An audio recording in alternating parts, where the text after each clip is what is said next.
શક્તિસિંહ ગોહિલનું તમે સમજો આટલો ચાર્મિંગ પોલિટિશિયન જો મારો ઇન્ટરવ્યૂ તમે કરશો એટલે વ્યૂ વધવાના જ છે. તમે આવા સવાલ ઊભા ના કરશો. તો આવી હકીકત છે? ના, આવી કોઈ હકીકત નથી. આખા ગુજરાતમાં ક્યાંય પૂછી લો સૌથી વધારે ગેરંટી કોની કે પૃથ્વીનો ગોળો બદલાઈ જાય ને ઉલટો થઈ જાય ને તો જિગ્નેશ મેવાણી ના જાય.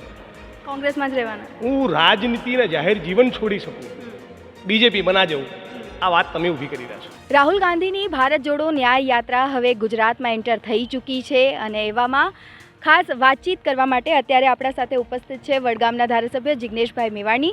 જિગ્નેશભાઈ, સ્વાગત છે આપનું ગુજરાત તકમાં.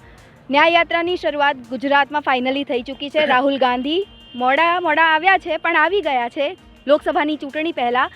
શું લાગે છે કે પ્રતિસાદ કેવો મળશે આ યાત્રાને અને ઇમ્પેક્ટ કેવી રહેશે? આજે ખૂબ સારો પ્રતિસાદ મળ્યો અને એન્ટ્રી પોઈન્ટ ઉપર ઝાલોદ ખાતે હજારો લોકોએ સ્વાગત કર્યું અને હું લોકોનો રિસ્પોન્સ જોઈ રહ્યો હતો. એક પ્રકારની નવી ઉર્જા હતી, બહુ પોઝિટિવ એનર્જી હતી, બહુ ઉમળકાભેર સ્વાગત કર્યું. એમની સ્પીચને બધા બહુ જ ફોકસ સાથે ધ્યાનપૂર્વક સાંભળી રહ્યા હતા. એમાં સરસ તાળીઓનો ગુંજારો થતો હતો. એટલે મને લાગે છે કે સરસ શરૂઆત થઈ છે ગુજરાતની અંદર ભારત જોડો યાત્રાની. બિલકુલ. આમ આદમી પાર્ટીએ પણ વેલકમ કર્યું રાહુલ ગાંધીનું.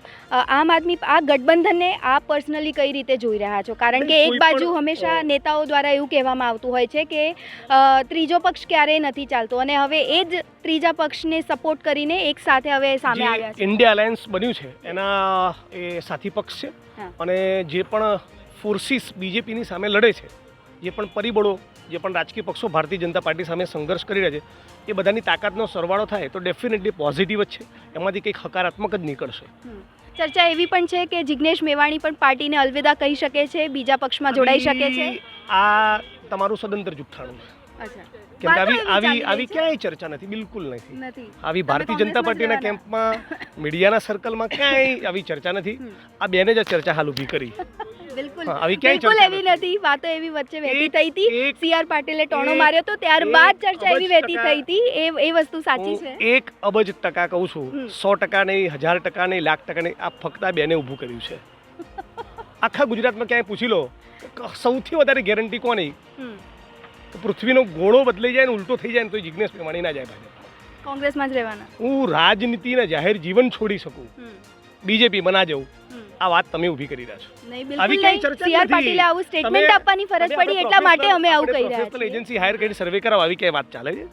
CR પાટીલના સ્ટેટમેન્ટ ઉપર આપણે રહીએ ને, હું શું લેવા મારા ઘરેથી લાવું? CR પાટીલ કંઈક CR પાટીલનું છે, જગત બોલ્યા કરે બોલવાનું, ઠીક છે, હું ક્યાં ટાઈમ બગાડવાનો. તો આ ભારત જોડો ન્યાય યાત્રાને આપ કઈ રીતે હવે જોઈ રહ્યા છો? કારણ કે 400 કિલોમીટર ભારત જોડો પહેલી યાત્રા 4000 કિલોમીટર, બીજી યાત્રા 6000 કિલોમીટર, એટલે 10000 કિલોમીટર. કોઈ પણ દેશનો કે દુનિયાના કોઈ પણ દેશનો કોઈ પણ નાગરિક ચાલે, કોઈ પણ નેતા ચાલે, એ બહુ હિસ્ટોરિક વસ્તુ કહેવાય. અને 10000 કિલોમીટર ચાલવું, લોકોની વચ્ચે રહેવું, જનસંપર્ક કરવો, એ જ સાચા જનપ્રતિનિધિની, સાચા લોકનાયકની નિશાની છે. અને એના કારણે અનેક વસ્તુ તમને જોવા મળે, જાણવા મળે, શીખવા મળે. ભારતની માટીને તમે વધારે ગહેરાઈથી સમજી શકો.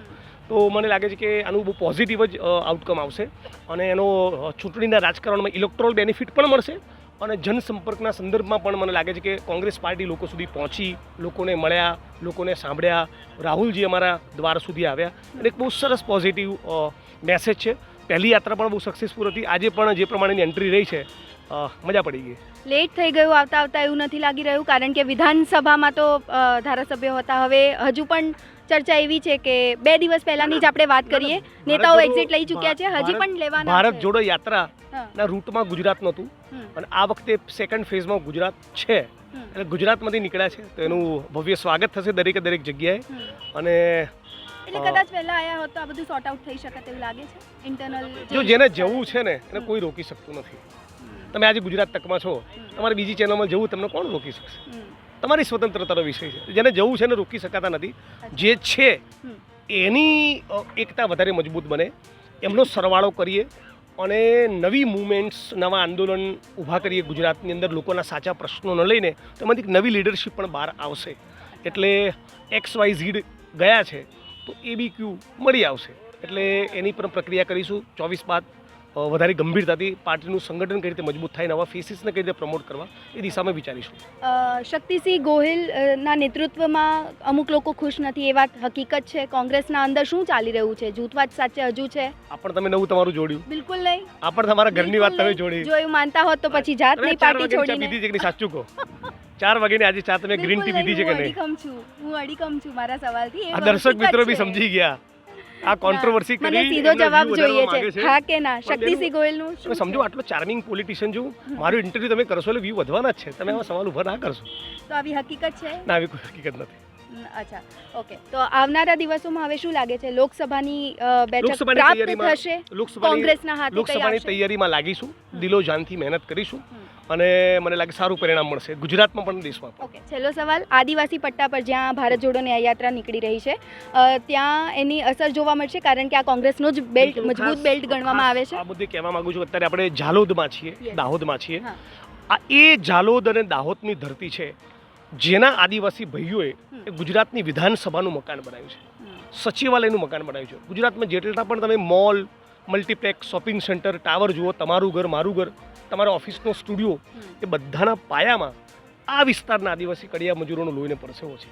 એટલે અહીંના લોકોના સવાલો માટે બોલવું, લખવું, લડવું એ કોંગ્રેસ પક્ષ તરીકે ને ગુજરાતના અને દેશના નાગરિક તરીકે હું મારું કર્તવ્ય સમજું છું. કોંગ્રેસ પાર્ટી પોતાનું કર્તવ્ય સમજે છે.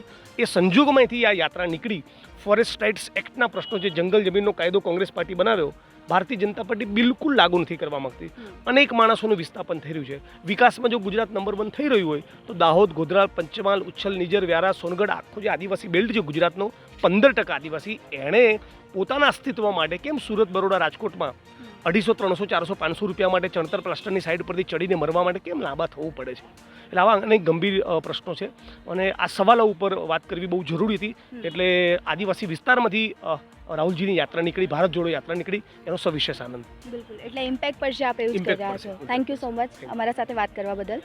તો આ ભારત જોડો ન્યાય યાત્રાની ચોક્કસપણે અસર પડશે કે કેમ, એ તો લોકસભાની ચૂંટણીના પરિણામ જ્યારે જાહેર થશે ત્યારે જ ખબર પડશે. કેમેરા પર્સન પ્રિતેશ રાવલ સાથે સૌમ્યા સિંહ, ઝાલોદ, ગુજરાત તક.